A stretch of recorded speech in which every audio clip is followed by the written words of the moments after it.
Hello, everyone. So, welcome to part 2 of the analysis of Kassim Afegbua's interview on Peter Obi. It was an interview he carried on Arise TV, which was about, Peter Obi. So, we are on part 2 now. We've seen, if you've not watched the part 1, please go ahead and take a look at the part 1, and I will be dropping it also in the description center. As I said it in my mind, I'm like, don't forget to drop it, don't forget to drop it, because sometimes that's what usually happens. But it's there, the part 1, it's out there. So we will go back to, so what we've been doing has been just taking a listen to some of the clips of what he has said and just, analyzing those clips. The next clip that we are going to be on, if I'm not mistaken, is this particular clip, and here it is. Particular status. That's one. Secondly, Peter Obi is seen in some quarters as the face of opposition, so to speak. And one will expect that a party that gave him that platform to contest for the president of the country, that he will be able to offer leadership and turn that party to something that to become a brand for anyone who wants to aspire to govern the country or govern the state or be a lawmaker, as the case may be. For him, at his level, for him, at his level. Okay, so he says that Mr. Peter Obi is seen as the face of opposition. Well, that's quite true. And remember, he said Mr. Peter Obi are not Labour Party. And currently, what Mr. Peter Obi is doing is to focus on that opposition that he's doing. He's everywhere all over the country. He's visiting people. He's listening to people as much as he could in his individual capacity, solving people's problems. But most importantly, he's giving hope to the people. And I think, a lot of people have been disillusioned by the Tinubu administration because nobody believed that anyone can actually be worse than Buhari. And unfortunately for Nigeria, Tinubu came in and in less than 6 months have shown how worse he can be than Buhari. So part of the things that they expect is for Mr. Peter Obi to be fixated, to be focused on the issue of Labour Party, and then they can be putting in their one problem or the other, so that he'll be running up and down, helter-skelter, trying to, put out fires, just like what they did with Alimodu Sheriff when Alimodu Sheriff, went into PDP and became the chairman, and, a whole lot of issues that went on within that period, and up till now PDP has not been able to recover from it. And APC think that they can use the same kind of guidebook and continue to use it against opposition, but they have seen someone who has decided that he's not going to fall for that trick. He's going to focus on the issue at hand and not on the things that they want him to be doing. And that is why you now see the APC people, actually crying more than the bereaved. What's your business with Labour Party? Allow Labour. If Labour Party is doing anyhow, it's in your interest now. If you really were sure that Mr. Peter Obi was not doing the right thing, people would have just been joyously waiting and say, okay, no wahala, as it come. But now, 2027 never come. The guy never talk anything, but you guys are all over the place and, sort of like, running helter-skelter, here and there, and you want him to be invested in this in whatever shenanigan that you want him to be invested in. But I think he has proven to be smarter than that. Let's take a listen at the next clip. This level, at that status of trying to preside over the country, to the point that he was even laying claim that he won the election.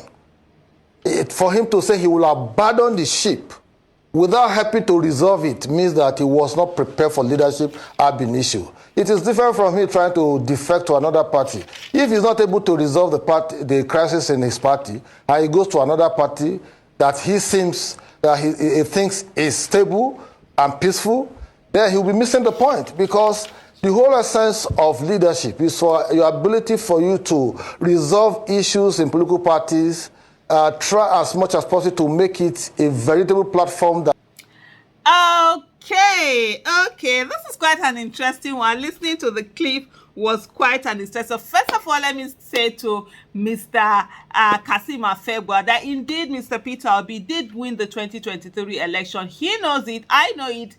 Most of us, most Nigerians know it, except the ones, of course, that the rigging favored them and they felt that, oh, as long as they voted and somebody rigged and the person they voted for got into office, that's all that matters. But anyway, that's by the way, because the Mr. Peter Obi, whose election has been rigged, has said he has moved on. He has gone through the whole, process of the law and shown the whole country that indeed we do not even have a judiciary. There's a judicial capture that we all must put our hands together to rescue the judiciary from it. And so he did win the 2023 election. He talking about the fact that he was not prepared for leadership because he has said whatever it is that they are now making it out that he has said. Excuse me. We that voted for him, majority of Nigerians that went to the polls voted for Mr. Peter Obi. We know he's prepared for it, and right now even those people who initially know he's prepared for it, but felt that because he's in a smaller party, might not this thing. Now they're seeing that he actually means business. He's not going away. He's standing there. He's moving around, and I think this is the part of the thing that has really got APC so rattled that they're just going helter-skelter, and they're looking for ways to keep him focusing on the problems that they can keep throwing at Labour Party and be doing all sorts of things. But no, Mr. Peter Obi has said that he is not going to be part of that. And then, there was something that Mr. Kassim Afegbua said where he said it is different from him trying to defect. So he's also a defector? Okay, we agree on that. So he can move from party to parties. He can run from one party to the other.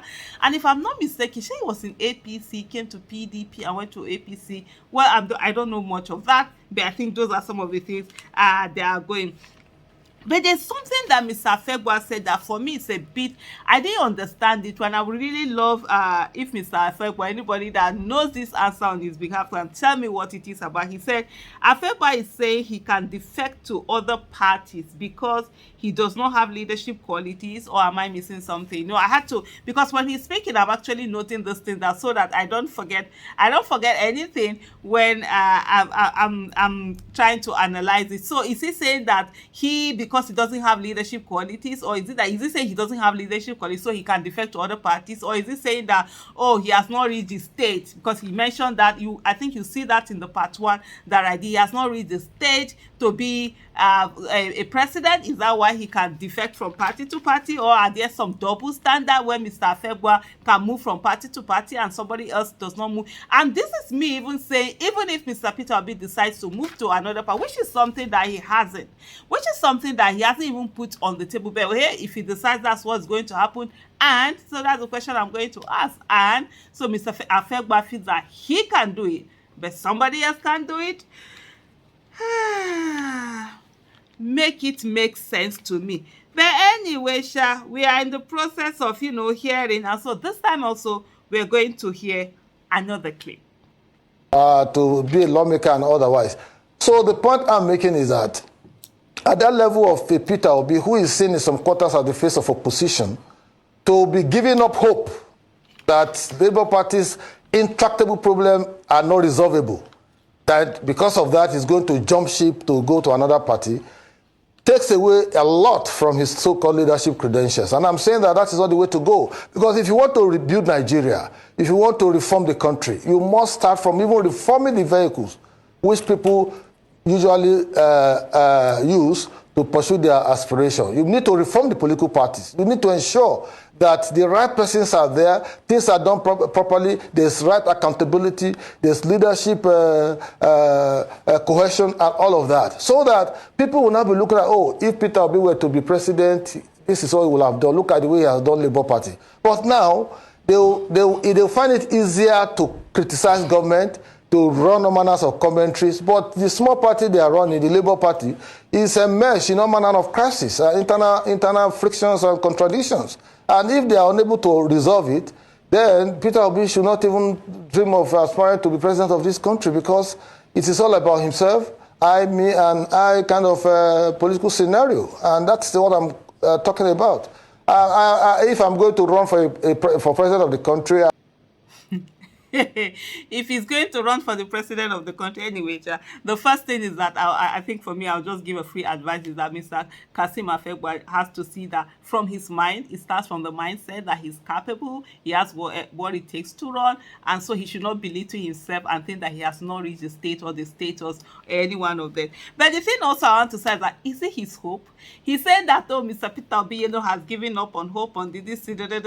Excuse me? I know there was something he said where he said that if he wants to rebuild Nigeria. So what is APC that he is saying is the government that I know is the legitimate government? What is APC doing? Killing Nigeria? Because of course they are really succeeding in killing Nigeria. So this is Mr. Afegbua right now shifting away responsibility, putting leadership, because we all know who we voted for. We all know who the real president of the Federal Republic of Nigeria is, and that's Mr. Peter Obi. Shifting that responsibility to Mr. Peter Obi to build the nation, to build the parties. He didn't even say Labour Party. He went on to talk about building the parties and all of that. Meanwhile, the Tinubu that rigged his way into office should be, going to events late, and also, going there to sleep, and that's what we should be expecting for him, not any other thing, and also to overturn the waste of our collective wealth. And it's all about just craziness of not taking responsibilities of the things that just going on. Okay, you want Mr. Peter Obi to start reforming the vehicles, and he has refused to reform the vehicles. He's not focused on the vehicle. So if you like, keep attacking the vehicle. If you like, keep doing all sorts of things in the vehicle. So he's not going to waste time. There's something they call smartness, Smartness. The fact that they are used to PDP's kind of opposition, that's all you are looking for from it. Nah, you're not going to get it. PTB and Article's kind of opposition, you disappear after this thing come. Then you'll be doing all manner of things you want to do. Mr. Peter Obi has said, no, the guy they give their headache, no be smart, he jump. Everywhere you are saying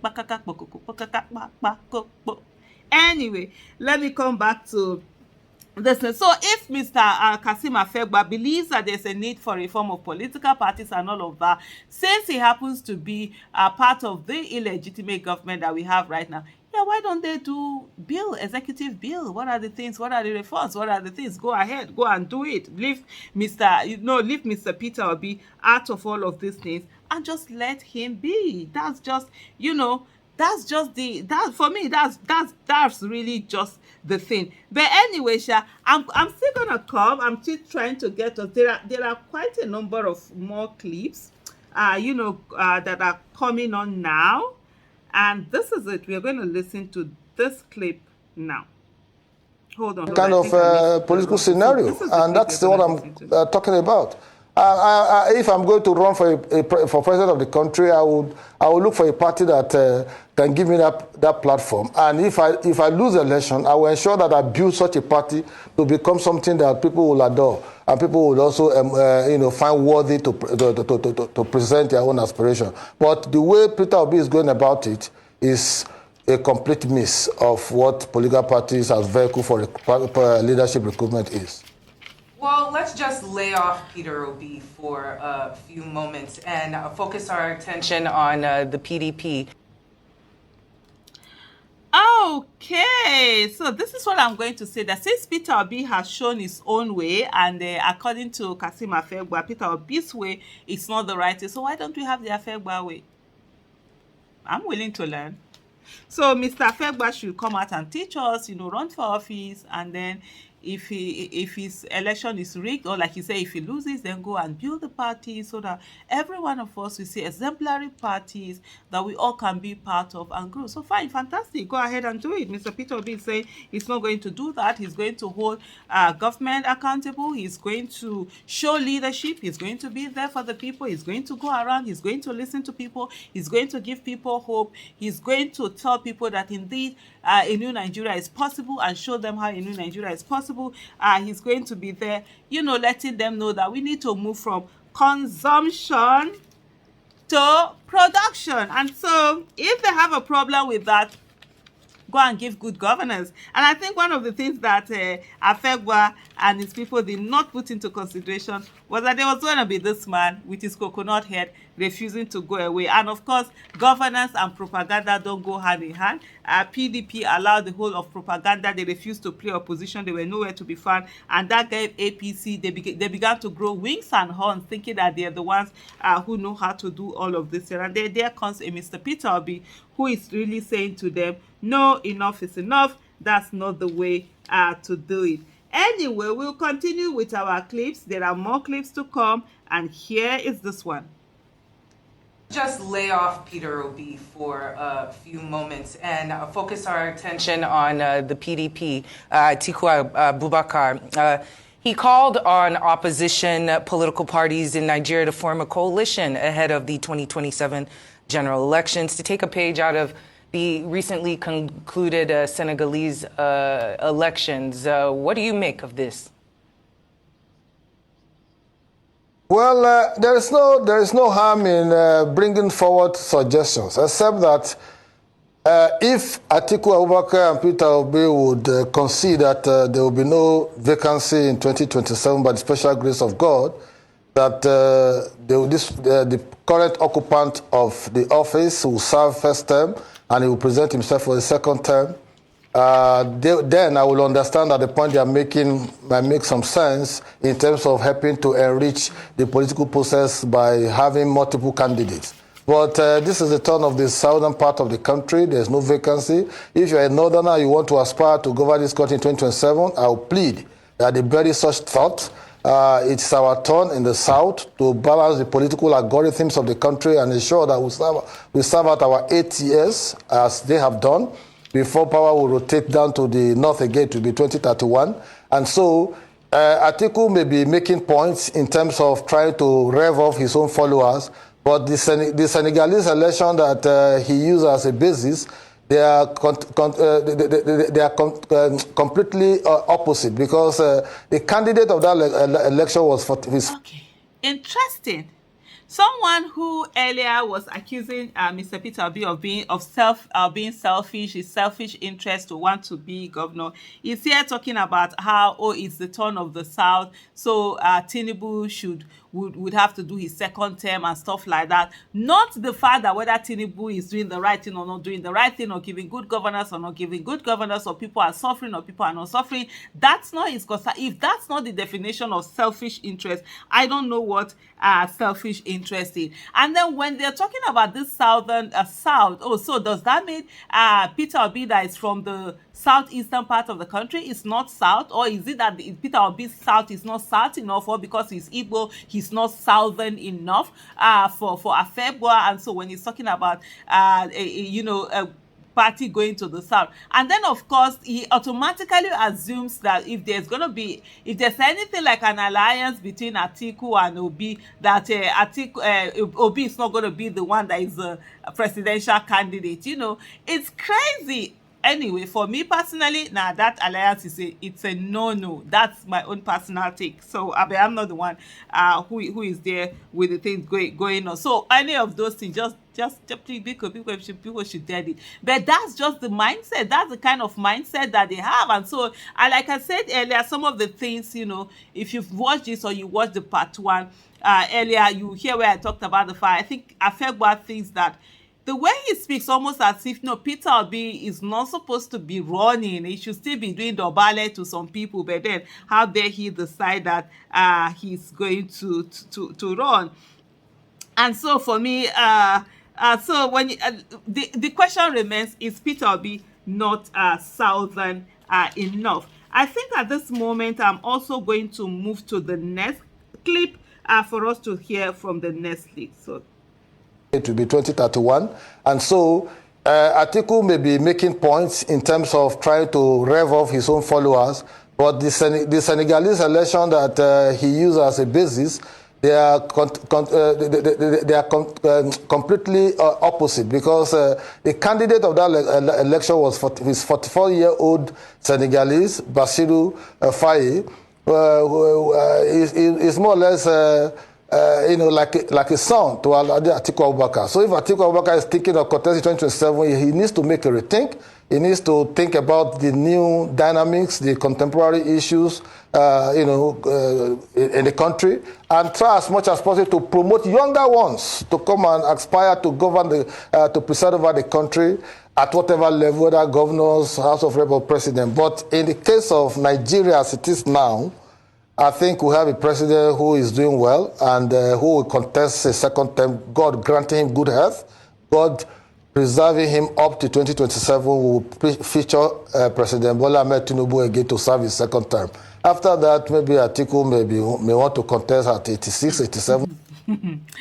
Oh, Lord have mercy. Sometimes listening to this, old school politicians, you just shake your head and like the audacity, the way they just take Nigerians for granted. But anyway, that awakening will come. Where we got to in 2023, once upon a time in Nigeria, we actually didn't even think about that we are going to get to that particular place, and we did well. So they're thinking about presenting Tinubu in second term, not thinking about whether he has done well, he has not. Those people are not even interested in governance. They are already in election mode, and that's why they find it very annoying that Peter Obi is not slowing down at all. He's all over the place, just going around sprinkling hope all over the country. And this is something that it seems they just can't get themselves their heads over it. They just can't think about how is this person going on about all of these things. I think basically I'm thinking, should I take the next clip or should I take the next? I think the next clip is going to be a bit long, but hey, let's take that. To follow the footsteps of the APC that came into power, through forming alliances and then gave us a candidate that eventually became president, in his 70s. But I would like us to go back to the issue of Peter Obi. I'm reading some comments now, and some analysts believe that you're simply trying to shift attention from the APC's failures, by attacking Peter Obi's leadership qualities and speculating on what his presidency would have been like. Because if not, how do we explain the fact that a large number of Nigerians, are now talking of the good old days under the PDP? From all available statistics, the country, it seems, was better off under the PDP. Shouldn't you be more concerned about that instead of attacking Peter Obi's so-called leadership qualities? Well, thank you very much. I don't begrudge those who are sending in comments, but the facts of the matter are as plain and simple as I have presented them. If there is any way I have stated anything to the contrary, they should take me on that. You have a political party which gave you a platform.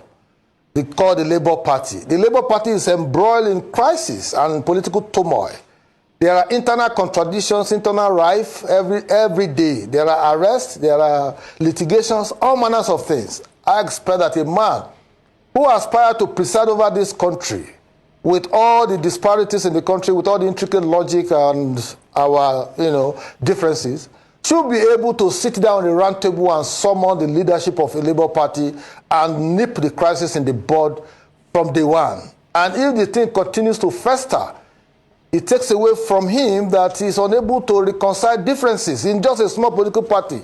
How much more will he do if he's given the opportunity to preside over a larger entity called Nigeria?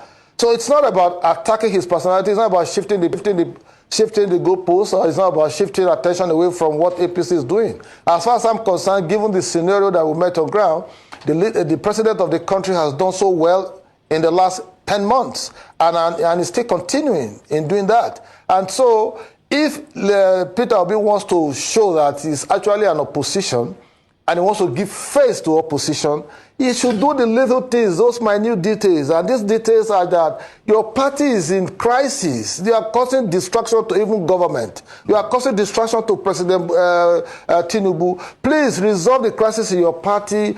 Choose the right leadership. Make yourself accountable to the people who donated money to your party. There are accusations here and there. There are counter accusations and all of that. That is not the kind of thing we want to see in an opposition political party. An opposition political party should lead by example and tell the ruling party, well, you are not doing well in this area. This is how we think that we can do better. That That is a way of seeing opposition as an integral part of the democratic process. But when your party is embroiled in crisis and you are unable to reconcile little differences, everything hovering around issue of accountability, money missing, money not missing, and all of that, treasurer is fighting chairman, chairman is fighting this, candidate is for talking. For God's sake, that will not advance any tangible discourse in terms of political equivocation. So I am of the opinion that those who are supporters of Peter Obi should tell him that he should sit down and do less of travel, reconcile the differences in the Labour Party, reduce the noise level, in the political landscape, and allow President Tinubu to concentrate on the... Okay, so without trying to how do I say it, beat my own drum, I think I'm also one of those people that do advise Mr. Peter Obi in little ways. We thought he calls, he 6 miles out, we sit down at table, and I think what I'm going to advise him is that we need to add more to those travels. We need to double, triple, quadruple those travels, because those travels are really having the desired, more than the expected effect that we have, and that the government is really rattled and unsettled because someone is going around minding his business, distributing hope to the people and just telling the people, hang on there and don't give up on Nigeria. And so this is what is really annoying them. And you can see Mr. Kassim Afegbua really focused on that, trying to tell Mr. Peter Obi how to play opposition. What's your business? Focus on governance and govern the people. And if you did notice in that particular, he deflected from the issue of APC's failure that he was being asked about. He was talking about the fact that, the scenario they met. Is it not still APC that was there? Is it not Buhari yesterday that they were all, dobaling at his feet, bowing at his feet? And when we were calling out that government, they were all attacking us. That today they are coming out to say that, they made failure. They do. Well, this particular failure is even worse than the so-called, that the failure that you had met. So what situation on ground is he talking about? And then this thing right there, that particular point, you could see how he was not able to talk about the fact that things were here. Mr. Afegbua talked about the fact that monies were missing in APC, treasurer accusing chairman.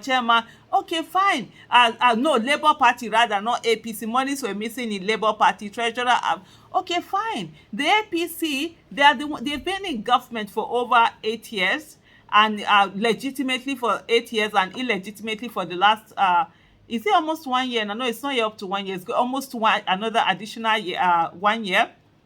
And so what about the Nigerian monies that are missing? What about the issue that is happening in custom? What about the oil theft? What about the bribery? What about the 3 billion that was used to verify a social register that the APC government under Buhari had already set up? What about the monies that, are the focus on that? You understand? Focus on that, reduce the cost of governance, reduce the monies that are being used as conduit pipe all over the place. And then if they also want to now focus on what Labour Party, please let them feel free. Like Mr. Peter Obi said, where he has asked that the party should get,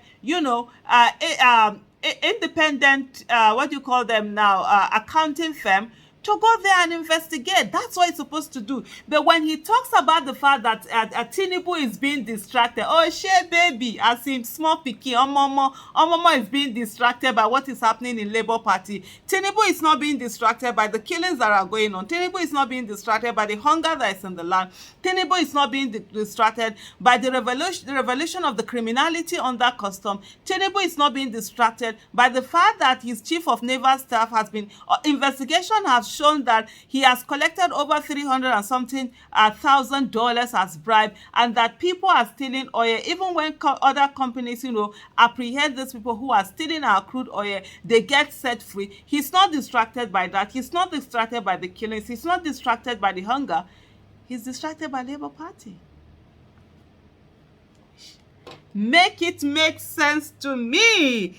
Is it more of distraction, or is it more of fear of what is going on? So it's really, I'm just looking at it, I'm like, what? And then Peter Obi should sit down, Peter Obi should not travel. That's what is really affecting them. I'm going to stop this video here. Then the way it is, we are going to have a part 3 because this is a whole lot that needs to be put into place. I need to analyze all of this video. So thank you for watching. If you've not watched the part 1 before, go ahead and look for the part 1 and watch the part 1. I'm going to drop in the description link, and then look out for the part 3. Interesting.